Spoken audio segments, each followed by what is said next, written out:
कशी कथा आहे आज तुम्हाला ती श्रवण करण्यासाठी मिळणार आहे. तरी चित्त देऊन सर्वांनी श्रवण करावी. जणून केले उद्वागमन पुढे श्रीराम लक्ष्मण पंथेशी निघाले आपण धनुष्यबाण सज्जोनी. राम लक्ष्मण असणारे कबंदाचा रामप्रभूंनी उद्धार केला. कबंद असणारा राक्षस त्याचा उद्धार झाल्यामुळे तो गेला. ज्या ठिकाणी त्याला गती मिळाली वैकुंठाच्या ठिकाणी त्यापेक्षाही चांगली गती रामप्रभूच्या मुळे त्याला सद्गती मिळालेली आहे. त्याला पुन्हा जन्म मरण नाही अशी सद्गती मिळाली. तो गेला आणि तो गेल्यानंतर पुन्हा राम लक्ष्मण असणारे पुढे मार्गशोधन करत सीतेचा शोध करत निघालेले आहेत. पुढे काय होत आहे का?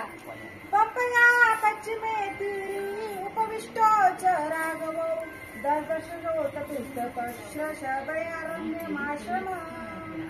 दोघ जण जात आहेत आणि पुढे तो संस्कृत मधला घेतला पाहिजे.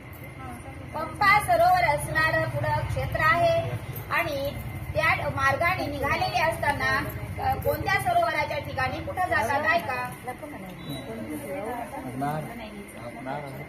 श्रीराम लक्ष्मणाती सत्वना पावनी पंपा पश्चिम तीर सेवनिया पंपा विंदर विश्रांती वीर बैसले. पश्चिम दिशेला निघालेले आहेत आणि तिथं एक तीर आहे. किनाऱ्यावर असणारे पंपा सरोवराच्या ठिकाणी आलेले आहेत आणि राम लक्ष्मण तिथे येऊन बसलेले आहेत म्हणतात विश्रांतीसाठी. काय होतं मग तिथून काय दिसतं त्यांना ऐका.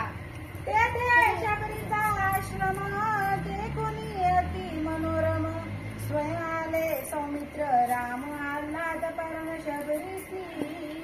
शबरी असणारी रामप्रभूची भक्त होती आणि राम त्या वाटेने येणार यासाठी ती काय